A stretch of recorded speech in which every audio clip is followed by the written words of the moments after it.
A paz do Senhor. Olá, seja bem-vindo mais uma vez à nossa série de vídeos Evangelizar para Discipular. O apóstolo João é um dos maiores líderes espirituais do cristianismo. Todas as 13 epístolas que ele escreveu ainda hoje dão testemunho da verdade mais completa e espiritual a todos os cristãos na Igreja de Deus. Mas há algumas passagens que são difíceis de interpretar e entender. Nós podemos pegar 1 João 1,8 como primeiro exemplo de dificuldade nas passagens da Epístola de João. Se dissermos que não temos pecado nenhum, enganamo-nos a nós mesmos e não há verdade em nós. Essa passagem é difícil de entender, principalmente quando aplicamos aos crentes, aqueles que acreditam no plano de salvação de Jesus Cristo, aqueles que acreditam no batismo de Jesus, assim como bem ao sangue derramado na cruz. O segundo exemplo é 1 João 1,9. Se confessarmos os nossos pecados, Ele é fiel e justo para nos perdoar os pecados e nos purificar de toda a injustiça. É uma passagem que tem sido mais frequentemente citada quando os pecadores tentam apresentar uma base bíblica para as suas orações de arrependimento. Então essa passagem significa que os pecadores devem confessar seus pecados para serem perdoados os pecados que cometeram? Ou significa que os justos que creem no Evangelho da água e do Espírito devem confessar os seus pecados? Nós devemos crer nesta passagem segundo a interpretação do Espírito Santo, que é o autor da Bíblia, e segundo a intenção do apóstolo João. O terceiro exemplo é de uma passagem difícil, é 1 João 2,22. Quem é o mentiroso, senão aquele que nega Jesus? É o Cristo. Esse mesmo é o anticristo, esse que nega o Pai e o Filho. Essa passagem está falando de quem não são os inimigos de Deus. Esse versículo deixa bem claro que os inimigos de Deus são aqueles que não creem que Jesus é Deus. E isso também significa que eles não aceitam o Pai de Jesus Cristo como Deus. O quarto exemplo é 1 João 3,6, que diz: todo aquele que permanece nele não vive em pecado. Todo que vive pecando não viu nem o conhece. Aqui, quando vemos a frase todo aquele que permanece nele, significa que essa passagem é dada aos justos que foram purificados de todos os seus pecados.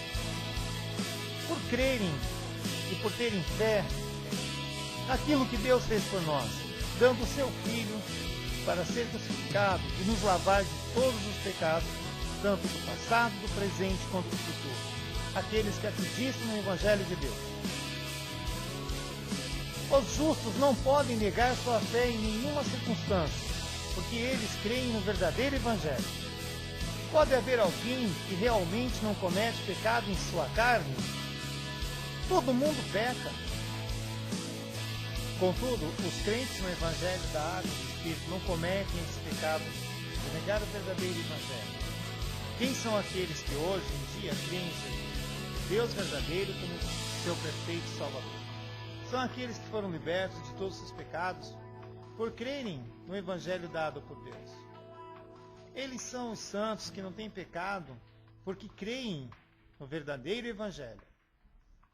Hoje muitas pessoas se tornaram inimigas de Deus porque não creem no Deus Jesus como Deus. E por causa da sua crença, esse mundo agora está cheio de pessoas que não creem no Pai de Jesus, é Deus. São os pecadores que não creem que Jesus é o verdadeiro Deus, nos salvou de todos os nossos pecados, de uma vez por todas. A última passagem difícil, que eu considero de difícil interpretação, é 1 João 5, 5 a 8, que diz: quem é que vence o mundo, senão aquele que crê que Jesus é o Filho de Deus? Este é aquele que veio por água e sangue, isto é, Jesus Cristo. Ele não veio só pela água, mas pela água e pelo sangue. E o Espírito é o que dá testemunho, porque o Espírito é a verdade. Pois 3 são os que dão testemunho no céu: o Pai, a Palavra, e o Espírito Santo. Estes 3 são um. E 3 são os que dão testemunho na terra: o Espírito, a água e o sangue. E esses 3 concordam. O que a água significa aqui? Ela se refere ao batismo que Jesus recebeu para levar todos os pecados da humanidade de uma vez por todas. Está lá em Mateus 3,15. Isso significa, em outras palavras, o batismo que Jesus recebeu de João Batista no Rio Jordão. Essa verdade nos fala que o batismo de Jesus era a única maneira de nos salvar. De salvar a humanidade, de apagar todos os seus pecados. Está lá em 1 Pedro 3,21. Agora eu gostaria de explicar, usando uma ilustração, do que aconteceu com Galileu.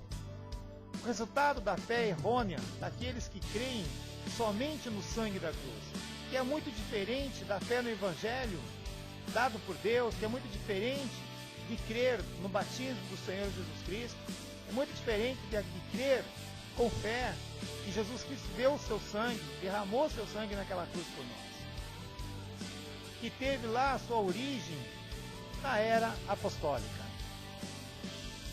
O que nos ensina o que aconteceu com Galileu? Você deve conhecer bem Galilei, meados de 1564 a 1642, que ficou conhecido por dizer a famosa frase: a Terra é redonda. Ele era um físico italiano, astrônomo, filósofo e inventor. As pessoas da sua época acreditavam na teoria geocêntrica, que dizia que a Terra ficava no centro do universo e que todos os planetas se moviam ao seu redor. Porém, ao se dedicar a observar a observação astronômica, Galileu passou a advogar a favor da teoria heliocêntrica de Copérnico, que publicamente se opunha ao geocentrismo.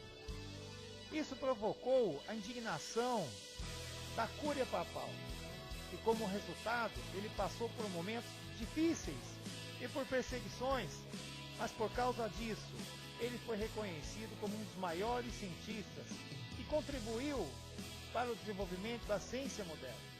A maioria das pessoas do seu tempo acreditavam no geocentrismo, e isso era reconhecido como uma verdade absoluta, sendo apoiado pela fidelidade cega dos religiosos da época. Por outro lado, muitas descobertas geográficas e astronômicas, uma após outra, revelaram o engano do geocentrismo.